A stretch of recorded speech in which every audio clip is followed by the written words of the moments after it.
नमस्कार. New roots hair क्लिनिकमध्ये परत एकदा सर्वांचं नवीन वर्षाचं हार्दिक स्वागत व नवीन वर्षाच्या सर्वांना खूप खूप शुभेच्छा. आज आपल्यासोबत परत एक नवीन केस स्टडी आहे. अर्थातच सरांची ओळख देण्याची किंवा माहिती देण्याची गरजच नाही आहे, तर आपण सर्व सरांना ओळखत आलेले आहात.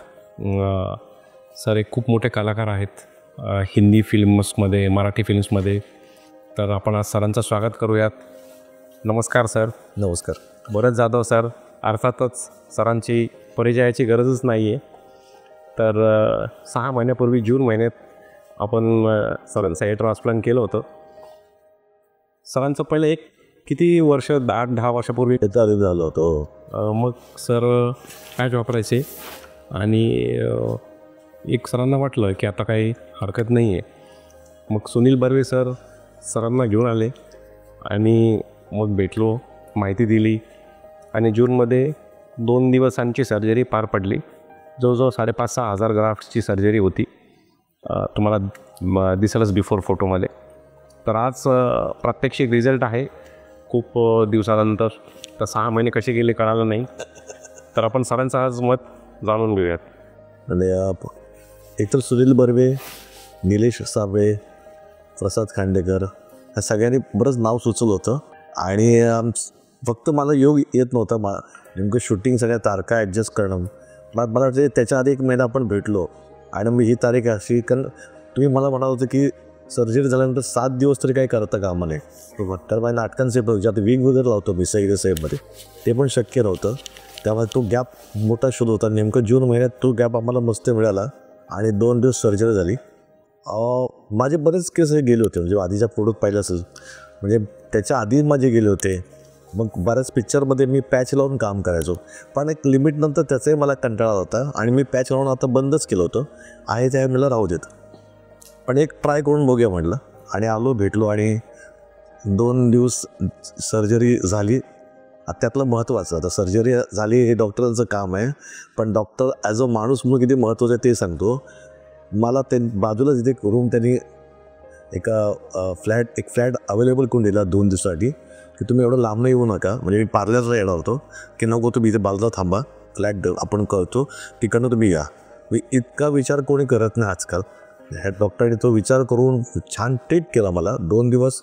आणि नंतर मग इथूनच मी कोल्हापूरला गेलो. आता त्यात कोल्हापुरात मध्ये गंमत जाताना जी गाडी मागवली होती मी, त्या ड्रायव्हरने सुद्धा ट्रान्सप्लांट केलं होता. त्यांनी मला बोलवलं की तुम्ही पण गेलं का, कुठे, नेमकं ह्यांनीच त्याचं हे केलं होतं.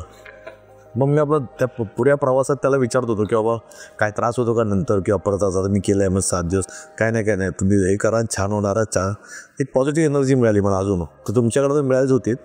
आणि दिवस लोटत गेले, काम करत गेलो, बाकीच्या गोष्टी. मी 8-10 दिवसानंतर माझ्या कामाला पण लागलो. मी विगला कारण सहीमध्ये धावपळ करताना खूप घाम वगैरे येतो. तर मला जर त्याची भीती होती की ॲडजस्ट आपण ट्रान्सप्लांट केला आणि त्यात प्रॉब्लेम होऊ नये. पण ह्यांनी जी औषधं मला दिली आणि जे तेल आणि जे काही ऑइल आणि शॅम्पूज दिले, त्यावेळी मला असं वाटतं की तरी जाम भरलेत.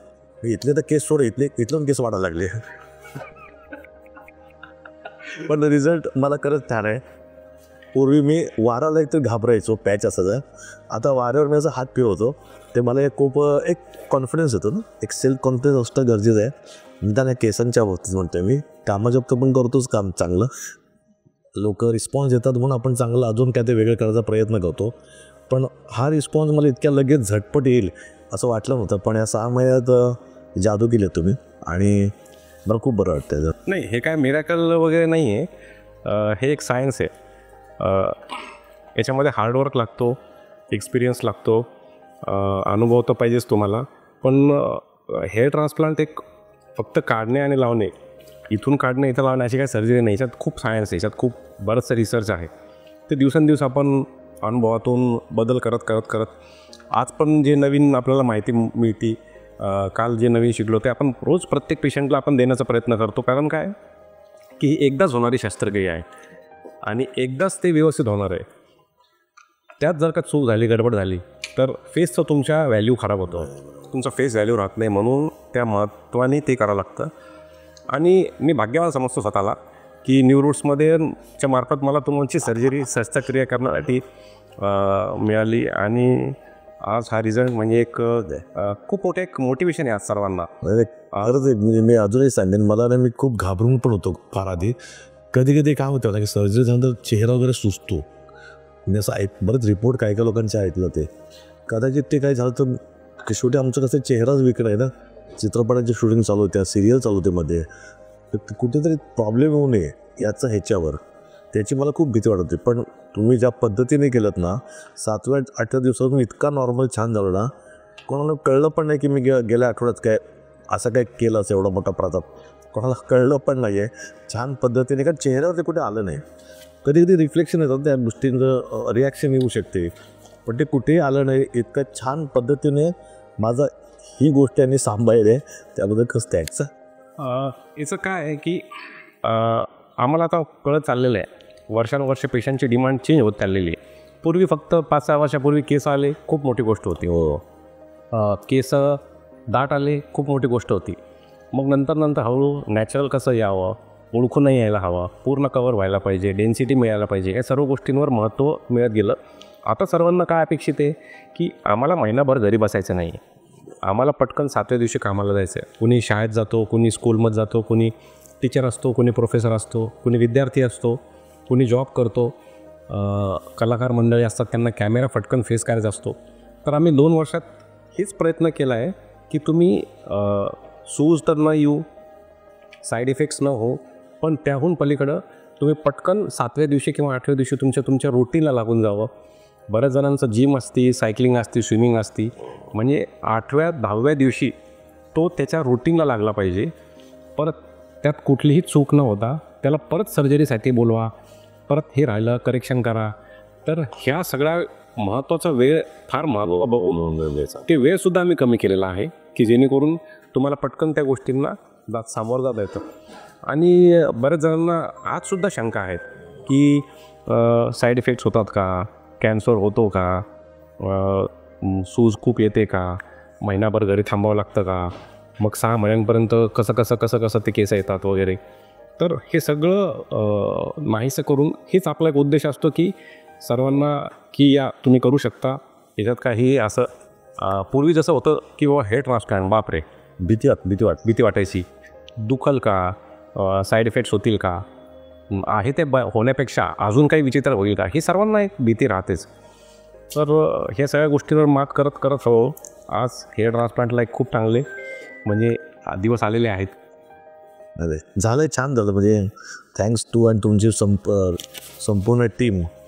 कारण कसं आहे, डॉक्टर हा पहिल्यांदा चांगला माणूस असावा लागतो, तरी कॉन्फिडन्स देणं गरजेचं असतं आपल्याला. कारण आपण एक घाबरत काय होईना त्यांना भेटतो अशा काही गोष्टींसाठी. सर्जरी म्हटल्यावर नक्कीच आपण विचार करतो 10 वेळा, पण ती व्यक्ती जर तुम्हाला छान पद्धतीने समजून सांगत असेल ना, तर अर्धं टेन्शन तिथे कमी होतं. आणि ह्या व्यक्तीने हे तेच केलं आहे.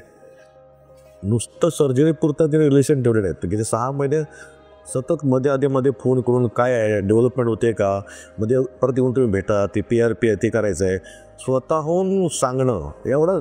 बरं त्यांचे आता ते लिस्ट ऐकलं तर कुठे त्यांचे डिस्पेन्सरीज आहेत. मुंबई, पुणे, हैदराबाद, बेंगलोर, नाशिकचं पण काय सगळीकडे जाऊन हा माणूस फक्त फिरत असतो इकडे. प्रत्येकाला छान पद्धतीने ट्रीट करतायत, ही खूप जमेची बाजू आहे.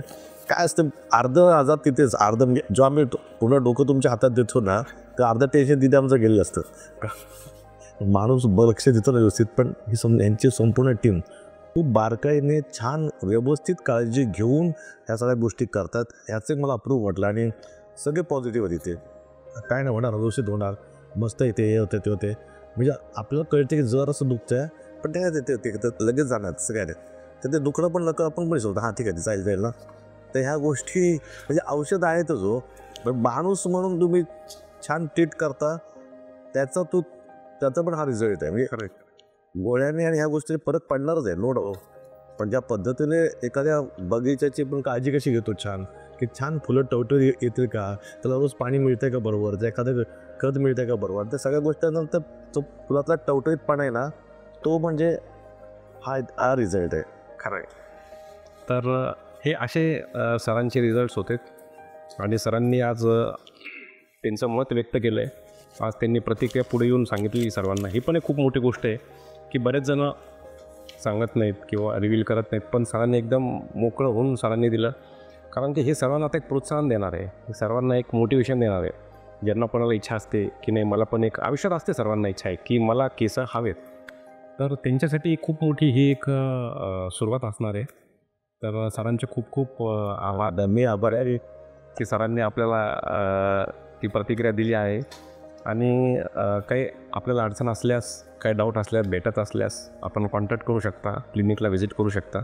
आमच्याच क्लिनिकला असं काही अट्ठास नाही, आम्हीच छान आहोत असं काही नाही. तुम्ही जर नसाल येऊ शकत पुण्या, मुंबईत, औरंगाबाद, नागपूर, नाशिकमध्ये, तुमच्या जवळच्या डॉक्टरांकडून तुम्ही विचारपूस करून त्यांचे रिझल्ट्स बघून सुद्धा करू शकता, असं काही नाही आहे.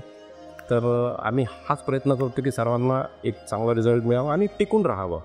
आता आम्ही 2025मध्ये हा प्रयत्न करतो. 2025मध्ये रिझल्ट येणं हा आमच्यासाठी एक गोष्ट राहिलेली नाही आहे. रिझल्ट सर्वांनाच येतात. डेन्सिटी खूप येते, एरियाही पूर्ण कवर होतो, परत परत करावं लागत नाही, साईड इफेक्ट्स नाही आहेत, ओळखू येत नाही केलेलं. इथपर्यंत आम्ही पोहोचलेलो आहोत. अजून ते रिझल्ट लाईफ टाईम कसे टिकतील, 15 वर्षांच्या पुढं कसे टिकतील, याच्यावर आम्ही आता सध्या कार्यरत आहोत. तर तोच आमचा प्रयत्न आहे की सर्वांना एकदम छान व्यवस्थित रिझल्ट मिळतील. बघत राहा न्यू रूट्स. धन्यवाद. धन्यवाद.